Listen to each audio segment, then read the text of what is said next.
warahmatullahi wabarakatuh. Yang terhormat Bapak Ibu dosen penilai uji kinerja.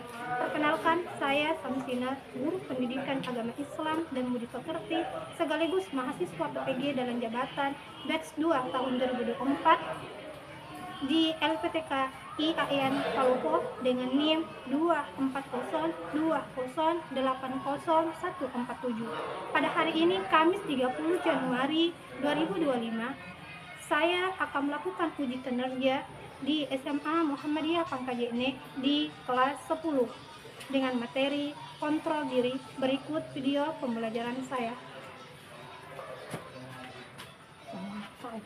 Assalamualaikum warahmatullahi wabarakatuh. Waalaikumsalam warahmatullahi wabarakatuh. Bagaimana kabarnya hari ini? Alhamdulillah baik. Apa sudah siap belajar? Siap. Selanjutnya saya cek dulu apa sudah siap belajar. Coba berdiri semua dulu. Coba lihat sekelilingnya. Berdiri. Apakah ada sampah di sekeliling? Kemudian cek juga kerapian bajunya, yang laki-laki yang di luar bajunya silakan dirapikan dulu. Ya. Selanjutnya silakan duduk.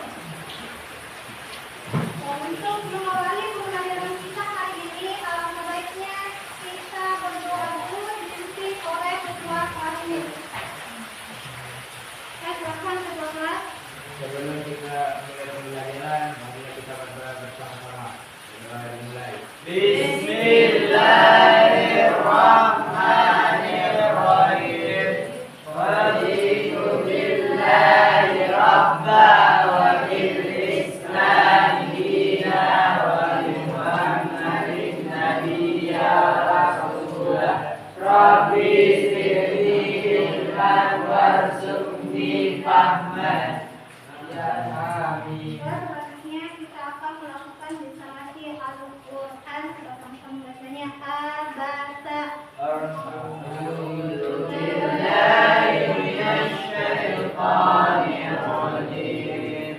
Bismillahirrahmanirrahim.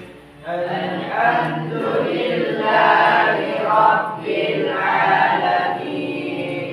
Ar-Rahmanir-Rahim. Maliki yaumiddin. Iyyaka na'budu wa iyyaka nasta'in. Ihdinas siratal mustaqim. Siratal ladzina an'amta 'alaihim ghairil maghdubi 'alaihim waladdallin.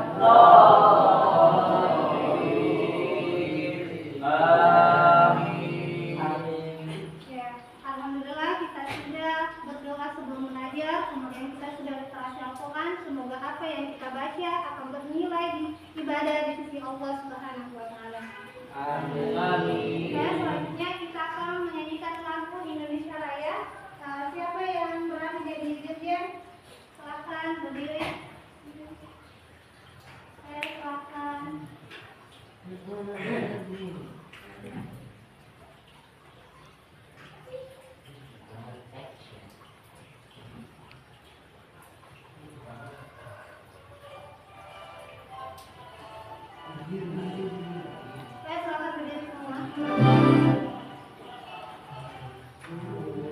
Tertumpah darahku di sana aku berdiri.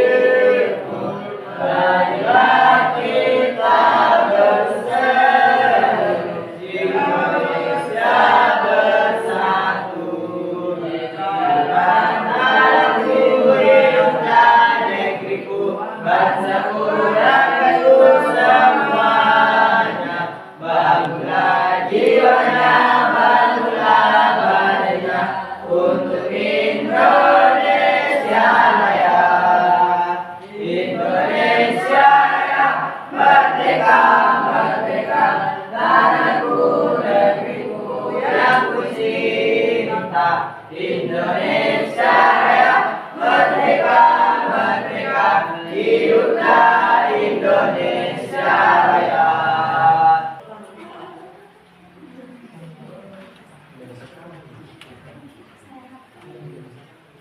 Selanjutnya saya absen dulu. Coba perhatikan di temannya kanan kiri, apakah ada yang hadir semua atau ada yang tidak hadir? Coba ditengok teman kanan kirinya. Hadir semua? Oke, alhamdulillah kalian sudah hadir semua. Semoga kalian terus hadir dalam menuntut ilmu dan semoga apa yang sebentar dalam menuntut ilmu kalian mudah meresap ilmu pengetahuan.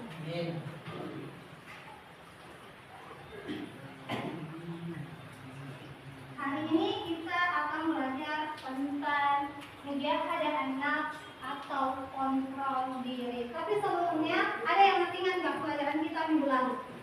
Saya dulu. Apa? Materi gadab. Ada apa itu gadab? Ada yang masih ingat? Saya Oke, selamat ini. gadab adalah sepertinya marah. Tentang marah. Bagaimana cara kita meredakan amarah? Memperbanyak istighfar. Jadi alhamdulillah kalian sudah ingat pelajaran kita minggu lalu tentang wadab. Jadi hari ini kita akan belajar tentang mujahadah nafs atau kontrol diri. Adapun capaian pembelajaran kita hari ini, peserta didik dapat menganalisis manfaat akhlak anak muda. Adapun tujuan pembelajaran, peserta didik dapat menjelaskan dan menganalisis manfaat akhlak anak muda, sikap kontrol diri, mulai dari pengertian, cara menerapkannya, serta manfaat kontrol diri.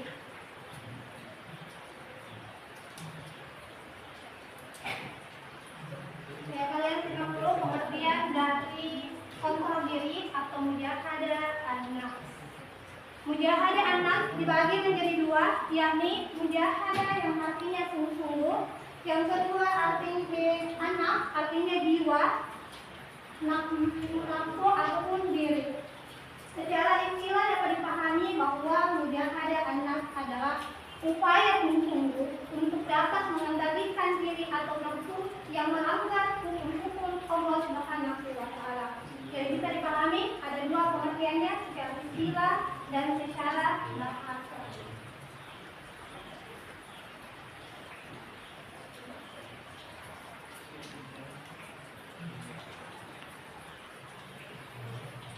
Kemudian cara menerapkan kontrol diri dapat dilihat yang pertama adalah memikirkan resiko atau akibat dan setiap perbuatan. Karena setiap perbuatan yang kita lakukan ada dampak negatif ataupun dampak buruk yang akan kita rasakan. Yang kedua adalah bersabar dan tidak tergesa-gesa dalam mengambil sebuah keputusan. Yang ketiga adalah kita lihat di sini adalah yakni memperbanyak zikir kepada Allah Subhanahu wa Ta'ala. Jadi syarat ketiga adalah memperbanyak zikir kepada Allah Subhanahu wa Ta'ala. Yang keempat adalah berdoa memohon perlindungan kepada Allah Subhanahu wa Ta'ala agar kita bisa mengontrol diri kita dalam menghadapi situasi dalam kehidupan. Yang selanjutnya adalah meyakini bahwa kontrol diri adalah salah satu dari bagian akhlakul karimah.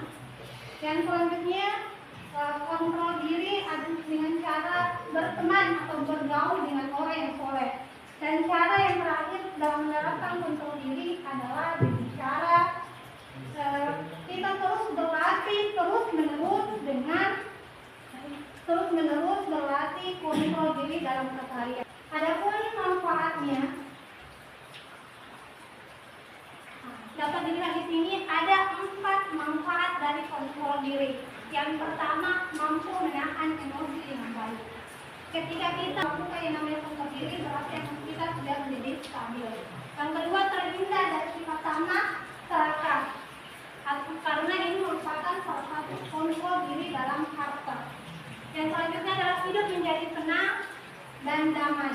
Dan yang terakhir adalah memperkuat ukhuwah insaniah, memperkuat ukhuwah sama manusia. Sampai di sini ada pertanyaan? Ada? Kalau tidak ada, kita akan menyimak sebuah tayangan video terkait dengan kontrol diri.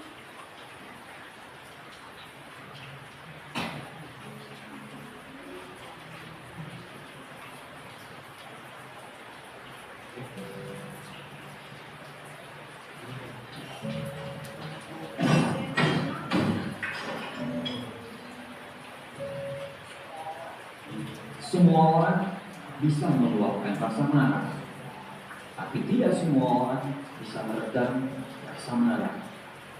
Kita ini hanya manusia biasa, jadi sangat wajar kalau sesekali kita memiliki rasa marah. Marah itu mudah, tidak perlu sekolah untuk bisa marah, tidak perlu ada syarat apapun untuk bisa marah, tidak perlu ada pelatihan khusus untuk bisa marah. Marah itu emosi yang wajar dan pasti dimiliki oleh semua makhluk hidup. Semua yang hidup pasti bisa marah. Saat kamu menganggap dengan marah kamu tampak berwibawa, itu adalah hal yang keliru, karena tidak ada seorang pun menyukai orang pemarah. Orang kuat bukan diukur saat dia bertarung, tapi orang kuat adalah orang-orang yang bisa mengendalikan rasa marah saat keadaan dan orang lain membuat dia harus marah. Bila sedang marah, lebih baik jangan berkata apa-apa, karena saat kemarahan reda, kamu akan menyesal dengan apa yang sudah kamu katakan.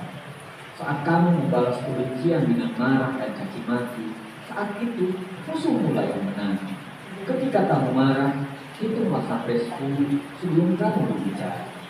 Dan jika kamu sangat marah, hitunglah sampai 100 dan berbicaralah. Jika sedang marah, jangan memutuskan sesuatu.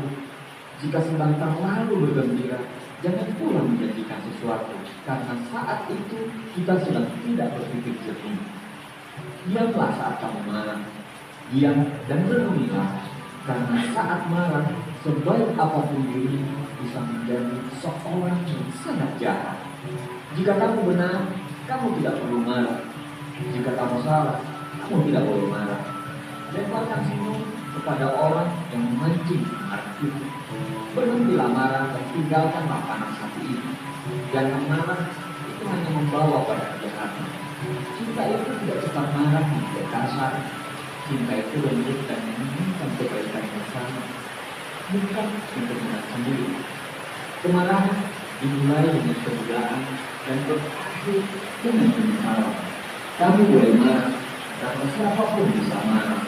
Marah itu mudah, tetapi marah pada orang yang tepat, dengan kadar yang sesuai, pada waktu yang tepat, dengan tujuan yang benar, dan dengan cara yang baik, bukanlah hal yang mudah. Marahmu yang mana?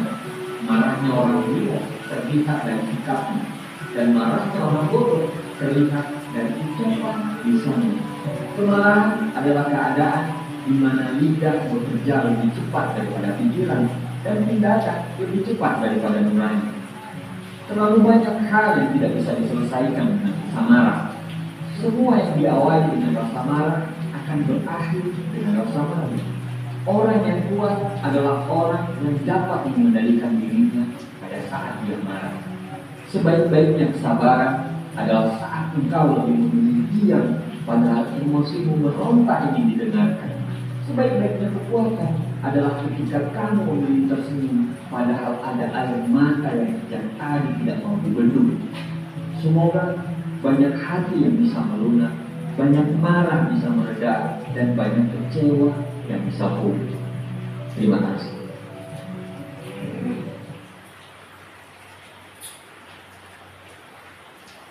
Dari tayangan video tadi yang kalian simak, kira-kira orang yang kuat itu orang yang seperti apa? Orang yang menahan marah. Orang yang menahan marah. Kira-kira orang yang kemarahan ini kira-kira membawa kita kepada kemana? Membawa kita kejahatan dan berakhir pada penyesalan. Oke, jadi orang yang kuat adalah orang yang mampu mengendalikan dirinya, mengendalikan emosinya. Kemudian Orang yang marah itu akan membawa kita kepada kejahatan, kemudian membawa kita kepada penyesalan. Jadi kalau kita sedikit ada amarah, kita sendiri dulu. Keluarkan amarah misalnya di tempat terbuka. Kita keluarkan di sana. Jangan sampai kita keluarkan kepada orang yang terdekat kita, kemudian kita menjadi pembusukan di sana. Jadi bisa dipahami? Oke.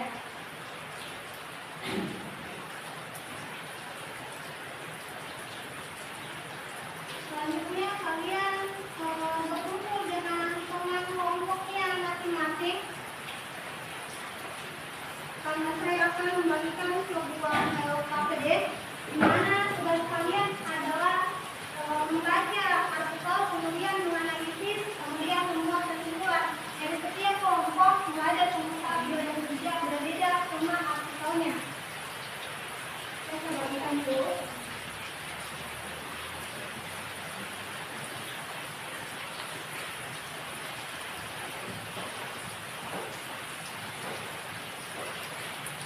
Jadi tugas kalian adalah baca, kemudian cermati, kemudian analisis dengan baik itu artikel, kemudian buat rumusan kesimpulan.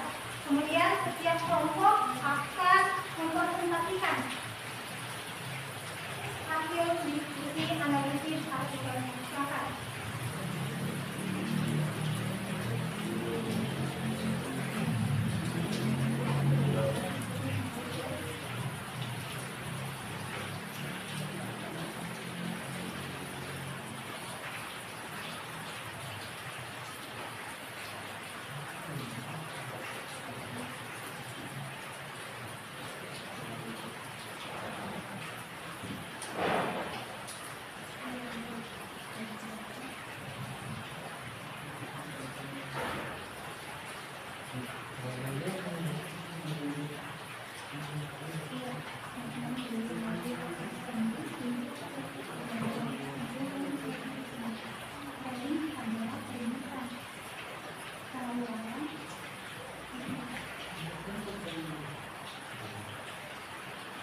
Bagaimana ada pertanyaan terkait dengan tugasnya? Ada?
Sudah, berapa sudah? 2. Kelompok ini? Sudah juga. Kelompok 1? Belum. Kita menuju dulu kelompok 1, kemudian kita presentasikan hasil analisis dari artikelnya.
Assalamualaikum warahmatullahi wabarakatuh. Waalaikumsalam warahmatullahi wabarakatuh.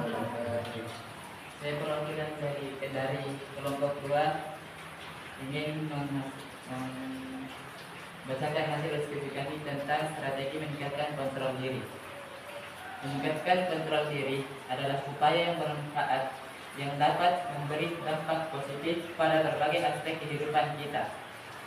Kontrol diri memungkinkan kita untuk menahan godaan, membuat keputusan yang lebih baik dan mengatasi kesulitan. Strategi meningkatkan kontrol diri terbagi menjadi 4. Pertama, memulai niat untuk berubah menjadi lebih baik. Kedua, mempraktikkan kesadaran dan pengaturan emosi. Ketiga, menciptakan lingkungan yang suportif kontrol diri. 4. Gunakan take action. Sebagai kesimpulan, meningkatkan kontrol diri adalah upaya yang bermanfaat yang dapat memberikan dampak positif pada berbagai aspek kehidupan kita. Terima kasih. Oke, bagaimana? Kelompok 1 dan 3 ada pertanyaan? Oke, kalau sudah kita beri aplaus untuk kelompok 2.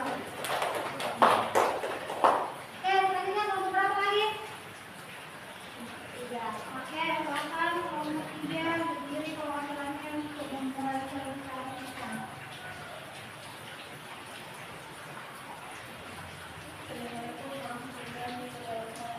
Waalaikumsalam warahmatullahi wabarakatuh.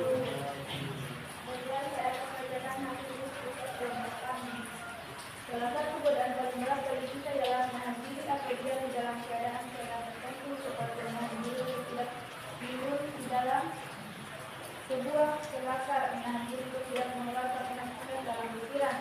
Ulama juga selalu mengajarkan solusi dalam Islam agar kita pada diri bicara bukan tidak berbicara tetapi bicara sepertinya. Namun tidak selamanya dia disukai pada kalanya setiap orang harus mengeluarkan pikiran dan mengeluarkan kebenaran. Dalam situasi lain, seseorang yang diminta untuk bicara harus bicara, terutama jika pembicaraan itu mendatangkan hasil atau menyenangkan Bagaimana kelompok 1 dengan 2 ada pertanyaan ke kelompok 3? Tidak ada, kalau tidak kita beri aplaus dulu untuk kelompok. Oke, kelompok terakhir yang disampaikan kelompok 1. Siapa yang menjadi perwakilannya?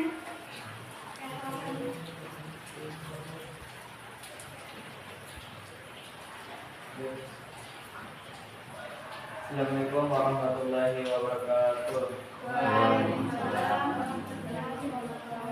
Saya perwakilan dari kelompok 1 akan membacakan hasil diskusi kami mengenai menahan diri dari observing kunci kesuksesan keuangan pribadi. Observing atau pengeluaran berlebihan adalah perilaku seseorang yang menggunakan uangnya berlebihan, anggaran mengeluarkan yang seharusnya. Kedua, beberapa alasan umum orang-orang mengeluarkan uang terlalu banyak. Yang pertama, konsumerisme. Yang kedua, mengeluarkan konsumtif. Yang ketiga, tekanan sosial. Yang ketiga, cara mengatasi observing. Yang pertama, lebih banyak menggunakan uang tunai. Yang kedua, menggunakan rekening terpisah. Yang ketiga, hati-hati dengan diskon. 4, hindari berbelanja saat emosi. Oke, bagaimana kelompok 2 dan 3 ada pertanyaan untuk kelompok 1? Tidak. Tidak ada, kalau kita beri aplaus dulu untuk kelompok 1.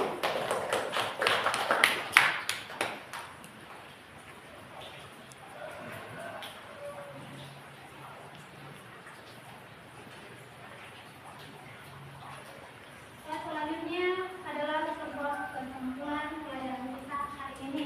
Siapa yang akan membacakan kesimpulan di atas?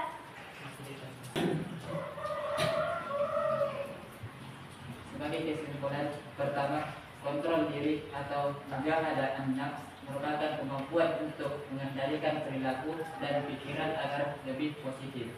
Kedua, salah satu dari manfaat dari kontrol diri yaitu mencegah perilaku buruk, menjaga kesehatan mental, serta lebih mudah beradaptasi dengan lingkungan baru. Ketiga, untuk mengendalikan diri, seseorang dapat melakukan perenungan dari berpikir secara mendalam sehingga seseorang dapat menyadari apakah tindakannya sejalan dengan norma-norma agama. Terima kasih. Oke, terima kasih. Selanjutnya adalah refleksi. Nah, tugas refleksi ini saya akan kirimkan lewat link di WA masing-masing. Silakan dibuka di HP-nya. Silakan dibuka masing-masing di grup WA-nya. Ada saya kirim link refleksi. Silakan dibuka di grupnya masing-masing. Di situ kalian akan merefleksi bagaimana sikap kalian terhadap pelajaran hari ini.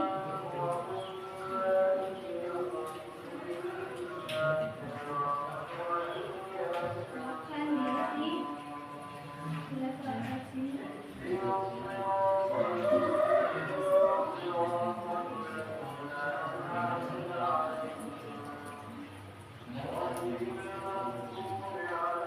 Kelompok ini sudah buka WA-nya? Oke, silakan diisi bagaimana kalian sudah belajar hari ini. Coba dibuka WA-nya Anas. Sudah terbuka?